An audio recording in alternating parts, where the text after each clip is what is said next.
Hey there, men. Hope you're having a good week. Mike Yarbrough of Wolf and Iron here again. Well, my week has been kind of crazy.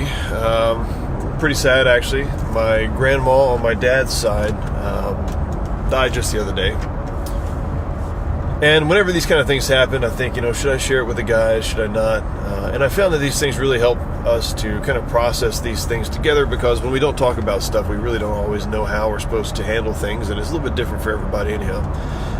But I always learn some things. Whenever somebody passes, whenever there's a big event like this that takes place, my mind starts kind of working on what's the meaning of it all. What are we here for? What was this person's life? What did it all add up to? That kind of stuff. And some of you may remember, you may not have known, but my dad died in October, so just a few months ago. And that was my grandmother's son. And when that incident happened, when he died, it just was kind of like, she started going downhill.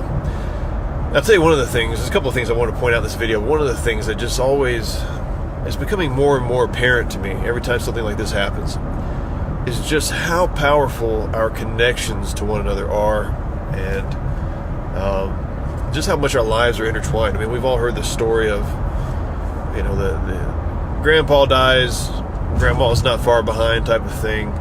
But we just see it when these kind of things happen, when there's a separation, or there's a kid that's in trouble and the parents just filled with anxiety and stress. But I think it goes beyond that. I really do. I think that there's something about our connection with each other that goes beyond simply just stress or worry or fear or things like that. And I just see it all the time, that other people's lives either invite into us death or they give us life. As a kind of a contrary example, my grandparents on my mom's side, who are still alive and doing well, I went to see them this last week, and they watched my niece and nephew, who are like 2 and 4, and they're like the cutest things ever, I'm telling you. And there's so much liveliness in the home, and especially for my grandmother, who just loves these kids to death. She said it herself. She said they're just life givers, and I think it's really true. So just something to think about there, the people that we meet, the people that we know, the relationships that we get intertwined with, and just understanding that we do have a serious impact on one another. Sorry, I'm dealing with allergies, and I have been for weeks and weeks now, months actually. But I got a chance to go see my grandmother before she passed away. And one of the first things I want to say is, guys, if you have the opportunity to go see a loved one or a friend that's in their last possibly days, weeks, months, don't hesitate. Don't hesitate to go see them. Make that a priority. Some family members called and said, Grandma's not doing well. She's basically in hospice. We don't know how much longer it's going to be. And all these excuses started coming up, right? Like, well, I've got stuff to do with the work. This is not a good time. I'm trying to look for days in April when I can get out there and things like that. And, my wife, she's so good about correcting me on things. And she said, if you need to go, you need to go now. And so I hopped on a plane, went out to see my grandmother, saw her on a Monday, got to tell her I loved her. She told me she loved me back. And she had a few little laughs in her still left. Gave her a hug and a kiss, spent a little bit of time with her, and she died on Wednesday. So it can happen just that quick. And, I don't think there was anything left unsaid before then. I don't think I said anything different than I would have said, but I think just being there for somebody means a lot to them. It means a lot to you, and I think people really deserve that. So don't wait. If there's ever a question, just go. Just go. It'll work itself out. The other thing I wanted to do was just share a story from my grandmother that really had an impact on me. So I grew up without a permanent father figure.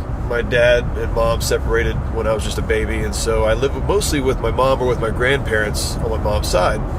But occasionally I'd come up and see the folks in Memphis, is where they lived at the time, and usually spend the summers up there with them and things of that nature. And just kind of give you an idea, I grew up, I like to say I grew up two kinds of poor. I don't know if that's really true. I know I grew up one kind of poor for sure. But my mom was, was poor, and my grandparents, I think, were middle class to poor-ish. It just kind of depends on how you look at it. But I grew up basically in the city and that kind of poor, and I grew up in the country and that kind of poor. And in the country, you don't really know any different. That's the great thing about it, right? You're just out there living life and doing your thing. But all the clothes I had just about were hand-me-downs, and I rarely got a chance to buy anything new or anything that I really liked. And my grandma, she worked at Goldsmiths, and I don't remember what the occasion was. I don't know if it was Easter, what the deal was, but I do remember that she went out and she bought some things for the grandkids, my cousins. And then when I showed up to come and spend time with them, she said, "Hey, let's go shopping. Let's get you something nice." My grandparents didn't have a lot of money that I'm aware of, and so this was a big deal for everybody. It's a big deal for me. And we went out and we got some stuff. I think we got some clothes. And she asked me, I think, if I needed a watch or if I wanted a watch. And, you know, maybe I had a cheap Casio ripoff or something like that, or Timex ripoff at some point in my life, but I never had a real watch. And we go over to the counter at Goldsmiths, I believe, and we're looking at the watches, and there's this Fossil watch. Things like $80-something, which is big-time money for us. And it's got this awesome kind of green face on it. It just looks really cool. And I just got my eye on it. And she sees that. She says, "Is that the one you want?" I said, "Yeah, that's the one I want." So she buys me this watch. And man, I'll tell you what, I'm just giddy as all get out. I'm excited about this watch. I feel really happy about it. But what happened next was actually the bigger deal for me. And this is where the lesson comes from. Somebody said to her, and she's just kind of recounting this to me, I think later that day.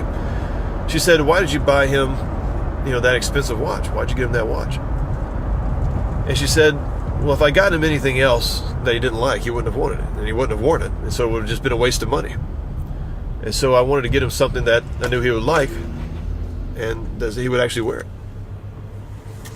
And the lesson for me was multifold, but one of the big pieces of that was that she affirmed just that I was a little different, that I had some personality quirks that just because I was picky and particular about things didn't necessarily mean that it was bad.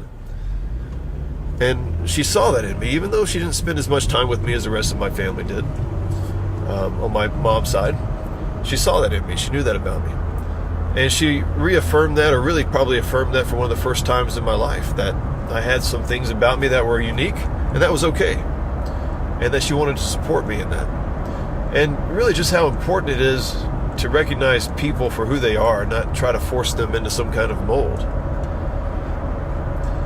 Well, that's the story, and not only that, but she said a lot of great examples that I could go on for days talking about in the home, cooking and taking care of people, and just allowing people to be silly and have fun and things like that. And Grandma is just awesome. So I don't know. Hopefully that'll help you guys who maybe have processed something similar to this or are going through it at the same time.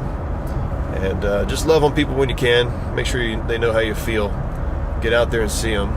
And try to remember the lessons that they taught you after they're gone. Okay, that's it. Talk to you later.